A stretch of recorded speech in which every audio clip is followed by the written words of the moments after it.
Welcome to the Photography Minimalist.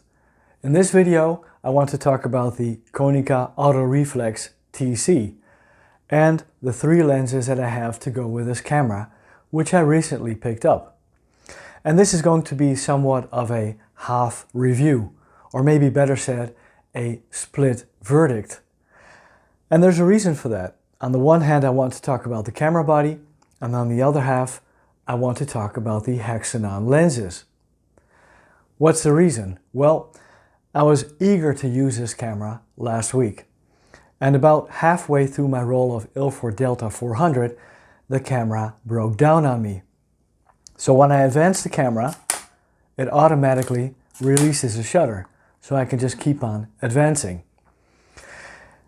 So we have a broken down Konica Autoreflex TC, and I'm going to have Hans from the Therefor I in Haarlem have a look at the camera to see if it's rescuable.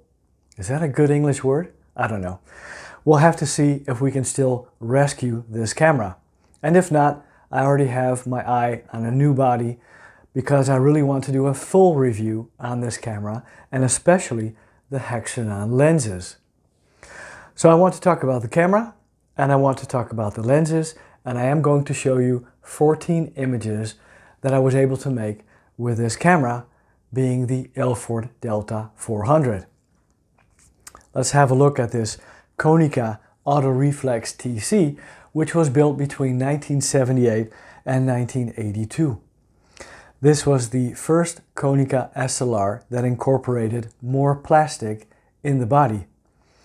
And you know, you really get a feel for this body. When you pick it up, it is quite light and it doesn't really feel of high build quality. And regretfully enough, this camera specifically broke down on me. There are a few things that I like about this camera, and there are a few things which I dislike. First of all, I can really appreciate that it has a 1/25th shutter speed for flash sync. Regretfully, it has a 1/8 of a second slowest shutter speed besides B for bulb.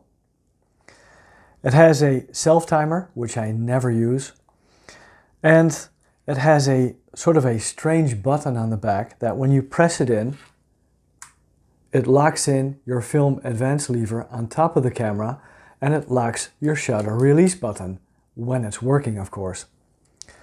What I really like about this camera body is the very short throw it has to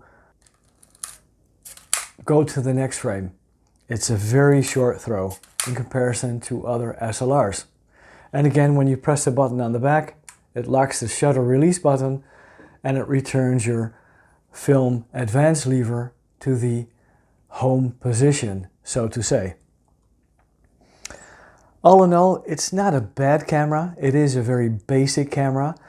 I also very much appreciate the fact that you can use this camera in full manual mode, which nowadays is quite important because the light meter inside uses 2 old 625 mercury batteries.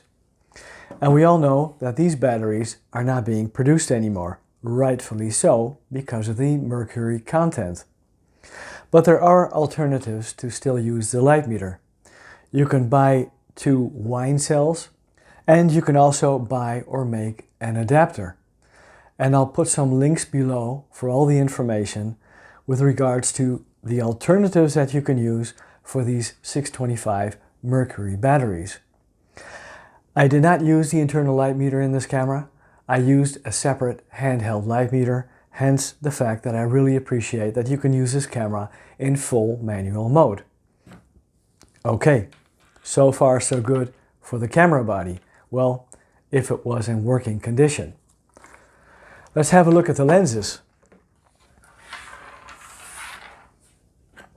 As you know, I purchased the camera body together with the 50mm and the 28mm Hexanon lenses because I still had a Hexanon 135mm 3.5 lens lying around. And I never used this lens before. And I was planning on using it last week, but I only got to frame 14. So the only lenses that I've used up till now are the 28mm 3.5 wide angle lens and the 50mm standard 1.7. So let me also put the 135 3.5 aside for now. Let's start with the 28mm 3.5 Hexanon lens, which has a smallest aperture of f/22. And it also has an auto exposure mode, which means that it will give you the correct aperture based on your chosen shutter speed. It's a light lens and I'm very impressed. I was shooting my photos in the early morning light over the last week and we had bright sunny conditions. So with a 400 ISO film, I was able to use f11 or f16 at 1/25 of a second. I really appreciate this lightweight and relatively small size 28mm 3.5. It was a very universal wide angle lens supplied by Konica, and of course there are more expensive versions available of this 28mm. But again, it is a very sharp lens and it has a very nice contrast. You'll see that in the results at the end of this video. Last but not least, we have the 50mm 1.7, and this one goes down to a smallest aperture of f16. Again, a very nice lens with regards to sharpness and contrast. Relatively small size and a good build quality. So with regards to the Hexanon lenses, as I had expected, I'm very enthusiastic. Right, half a video, half a review, half a verdict. Anyway, let me show you now the 14 images that I was still able to make with this camera and the wide angle and standard lens. The verdict is up to you. I can really appreciate these lenses. Thank you very much for watching. If you liked the video, don't forget to give it a thumbs up, and I'll see you soon with a new video. Take care, bye bye.